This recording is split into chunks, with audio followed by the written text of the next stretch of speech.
The Smith & Wesson Equalizer, new for late 2022. Going to do a tabletop look and field strip, as well as compare it against some similarly sized and shaped guns, coming up next on GBGuns. Before we get into this, I want to thank our patrons. Patrons, it's because of you that this video is possible. This gun was not sent to us, it's not on loan. We were able to purchase it the day that the gun was announced.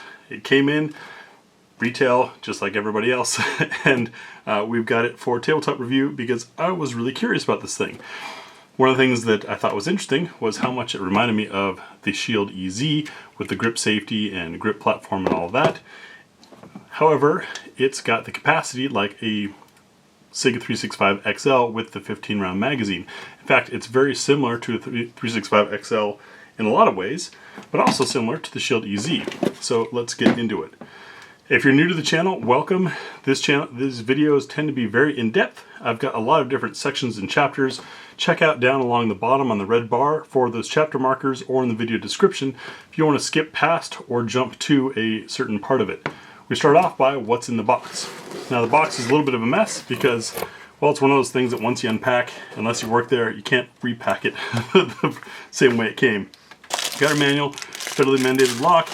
Gun came in this bag. I, of course, had to play with it a little bit.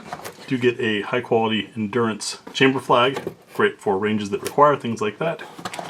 The gun itself, some other paperwork, and then hidden in this container, and this is what I can never restack right because it's really awkward folding, are 2 more magazines and an Uplula mag loader, which is very cool. Also might be a hint at something. Let me get this stuff out of the way and we'll move on to the manual. Those of you who are smart enough to know why I look at the manual are probably good people. Anyways, the manuals give us an indicator as to how well a company wants you to understand and know the product. They also include very valuable information such as whether or not plus P ammunition can be used. If my camera will focus for it, looks like it doesn't want to. Anyways, on this chart it says that 9mm Luger, which is what this is, standard ammo is okay. Good to know. I should hope so. And that plus P is okay. Plus P plus is not in any of their calibers. If you're unfamiliar with plus P ammunition, it's loaded over pressure, usually about 10% of the American standard for pressures, and it's usually done to compensate for a shorter barrel so that the projectile can still get to the speed it needs to deliver good energy. In the rest of the manual, I was looking eagerly for the specs because the press release, as I shared with you all when this came out, lacked on specs, and guess what? There aren't any in the manual. I was also curious about the optics plate, because this is optics ready, to see what pattern of optic was going to fit, and the manual also leaves that information out. So we're gonna have to guess. I'm hoping by the time this becomes something that any of you are considering buying, this information will be out and publicly available, but it is currently not, as comes direct from Smith & Wesson. The rest of the manual has your standard 4-color using photographs. Photographs are great because it looks real. Downfall to them is sometimes it's difficult to highlight exactly what you're supposed to be looking at, but this one's pretty clear. Let's get that out of the way and take a look at the gun. When the first photos of the Equalizer came out, my immediate thought was the SD9VE and the Shield EZ had a mix, because the serrations and styling, at least then, look like it. Looking at them side by side, no, they're not there. Those of you unfamiliar, the SD9VE is Smith & Wesson's bargain gun. These used to be readily available for mid-2s until the COVID panic buys, and then they went up into the 4s. I've seen them drop back to the 3s a little bit, but still they're expensive for what they are. In the mid-2s, great bargain gun with the Smith & Wesson name. The Shield EZ is a gun that we've featured several times on this channel because we really were impressed with it. Both of our models are 380, but easy to rack, like doable with a pinky finger if you've got enough strength. Everything about it was really easy to do, including these nice loaders on the magazine. So I was curious if this would include that. But you can see otherwise that it's very similar frame design and has that grip safety on it. Grip safety is something that a lot of people love to hate. However, if you carry appendix, it's not a bad idea. And if you're a newer shooter, well, any shooter really, it makes sure that the gun won't fire unless you've got a good grip on it. So I don't complain about it. I haven't had issues with it on most guns. I say one or two maybe that caused problems where my natural grip wasn't depressing enough on the safety to deactivate it. But otherwise, no problems with the grip safety. Now what made the Equalizer really stand out to me was that it comes with 10, 13, and 15 round magazines. That's right, you get 3 magazines with the gun, which is nice. And I was wondering if it was meant to compete against the SIG 365 XL, because it's a 3.6 inch barrel, which is nice. That's the longer the better. I believe on barrel length you get more muzzle energy, and if you're using iron sights you get a longer sight radius. It makes aiming a little bit easier. So how does it compare? Looking at those two next to each other, it's a little bit bigger than the 365 XL slide length wise. Grip length also a little bit bigger, and that is okay. I say that because I've got double XL glove hands, and it's nice to be able to fit a whole hand on a grip. We'll get more into that later on, but just wanted to give you guys that kind of quick rundown of what stylistically and general shape the Equalizer kind of compares to or is in the neighborhood of. Now we can get on with our actual look at the gun. Start off as always by showing clear. Now the Equalizer does have a witness window on top, which is reminiscent somewhat of the old SD9VE, however not as evident or tactile like it is on the EZ line, where this bar pops up in the middle here. So I can see it's clear, and I can tell you it is quite easy to rack for a 9mm. I noticed that they also added some depth here, these ears, to make, if you're, it's hard for me to break the habit, but if you're still learning and you're doing pinching like this, that gives you extra traction. The easiest way to rack any firearm, of course, is with the hand over the top pulling towards while your hand holding the gun pushes away. Makes it really easy to rack any gun. But you can see that we're clear there, and we'll start up front. Bring it in, and we can see we have a touch of a bull nose there, and a wee bit of a crown, kind of recessed. They just set the rifling back to help protect rifling should the gun get banged on the end, which is nice. Slide to frame fit, feels about average. We've got plenty of rail space with 3 slots up here for adding a light or laser, or if you're CNN, a chainsaw. We've got serrations on the front of the slide to make traction easy, and I did notice that these serrations are nice and deep and wide, which allows a lot of flesh to get in there to make it really easy to grab, which is nice. No texturing on the trigger guard, although I will say the texture on this frame is different than the texture on my EZ models. I'm sure you guys can see it's got kind of a matte finish versus this has a little bit of a sheen to it. This is a slick plastic. This has a little bit of texture everywhere. So they have slightly enhanced the texture on the gun in that sense. Looking at the trigger guard, you can see there's a little bit of a recess here, and it's moderately rounded. It's still better than a Glock, but not the smoothest of the trigger guards that we've felt.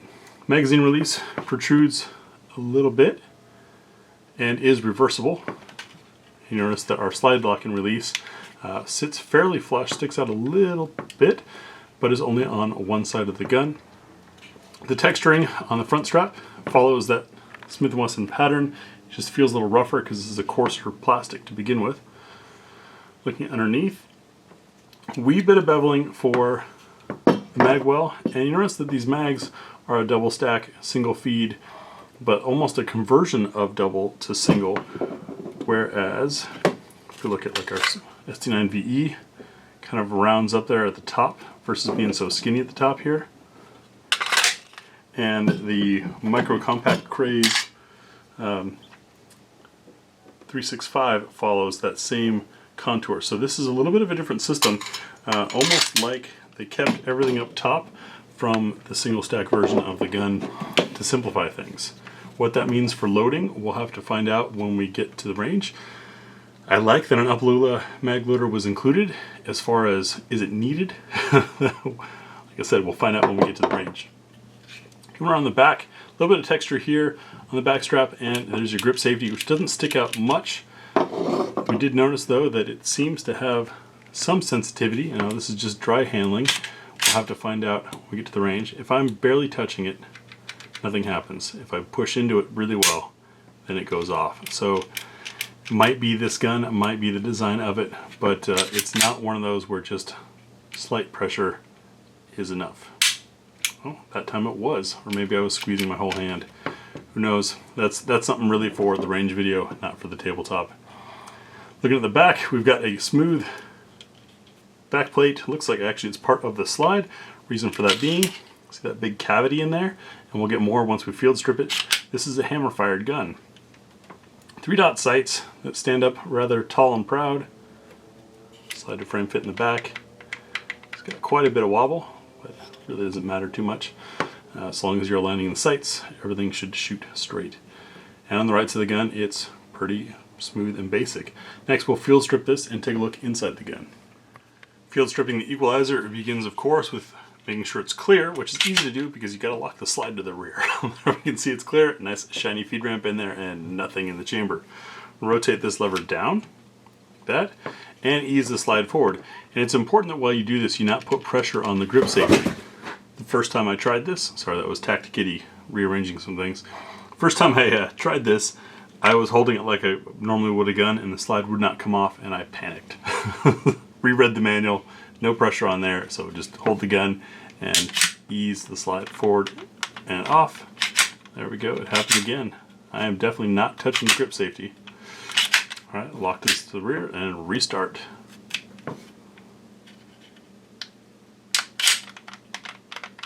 Not doing it. Okay, let me try holding this way. Nope, don't need to release. No trigger to release because the grip safety is not depressed. Gonna have to figure that out. Off camera, it happened just fine, so we'll try it again. And why do I leave this in instead of editing it out? Well, because I know that struggles like this are real, and I want you guys to understand that it happens to everyone. This is my second hour, maybe, possessing this firearm. Alright, so I'm going to keep my hand clear of the grip safety, push back, it kind of hangs up there, and then it pulls off. A little awkward, but it takes some getting used to, but once you know that that's a fight you have to do, shouldn't be a problem. Coming to look at our rails and construction in here. Not sure what this doohickey is. It's not an ejector, that's the ejector. Maybe it's a mag stop of sort. If you guys know, let us know in the comments. And back here is the hammer. This is a hammer-fired gun. When you pull the trigger, that hammer pops up into this space here and then hits the back of the firing pin. Stripping the slide,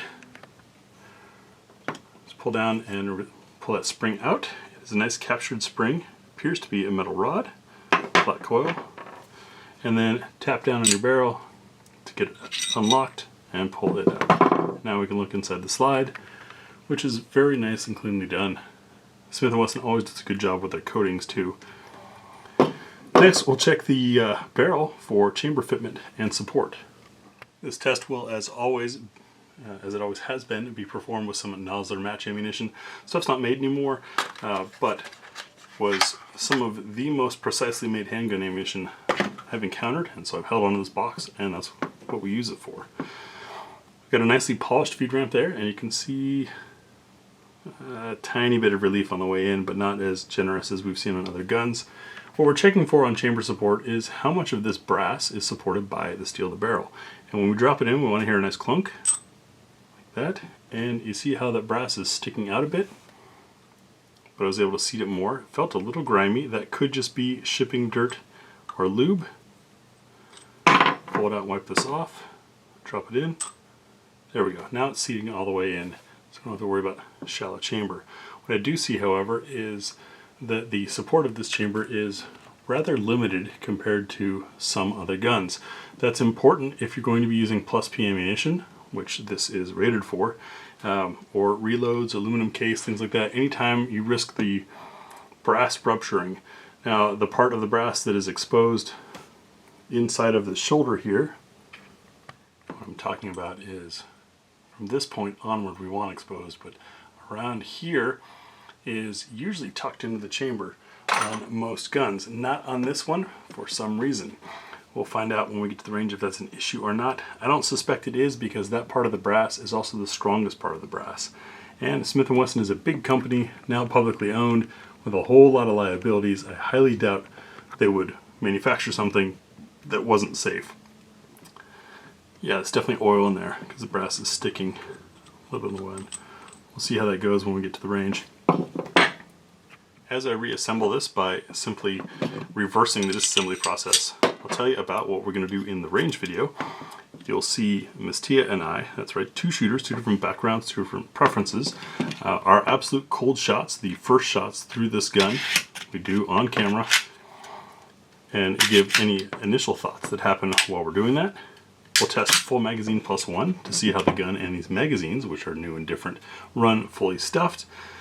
Our trademark What's for Dinner test, which involves 10 different loads of different case types, materials, different projectile types and materials to see what the gun will or won't eat. It's not a pass-fail, it's more so that we understand what ammunition to run or not run in this gun. We've got a spinner test for sights and trigger control, which with a hammer-fired gun should be interesting. I do need to talk about the trigger still, and I will. And then our accuracy shots before you get the concluding thoughts from the two of us. So, questions you might have. First off, let's talk about the trigger. It's clear. We're basically at the wall. There's that little bit of take up, but then you feel wall for sure. Kind of crunches through the break. Not the most crisp of hammer-fired triggers, but certainly not bad, and still feels better than most striker triggers. Our reset was there. I could not feel it, but I could hear it, and is right back at the wall to crunch through another break. So not a miraculous trigger, but certainly not a bad trigger at all. I don't think it'll hold anyone back. Next, with these three different magazines, how does it fit the hand? The magazines, you'll note, have witness windows on the right side of the magazine, nowhere else. Kind of a bummer. I prefer them on the back, but that's the way it happens sometimes. So with the 10 rounder in flush on my XXL glove hands, it is a 2-finger gun. Finger hanging free, so this is much like having a single stack, but with a 3.6-inch barrel and 10 rounds. So it still kind of wins that. The 13-round magazine is about a 2.5-finger grip for me, a little bit more comfortable. And you might have noticed that we do have nice magazine ejection. Take the pressure off it. It's still kicking it out, and the mags are nicely coated. So compliments Smith & Wesson there. And interesting. It appears that the slide release, or slide lock, only works as a lock. Whew, there you go. Very stiff on this one. With the 15-rounder in it, I've got a whole hand grip on it. So, very comfortable for training. This could also double in training. This could work, obviously, ideally in carry. So, nice to have that. And props for including 3 magazines with the gun. It's quite a deal. Let me know your comments, thoughts, questions about this thing. We will see you on the range for the range video. Look for that coming soon. Thanks for watching.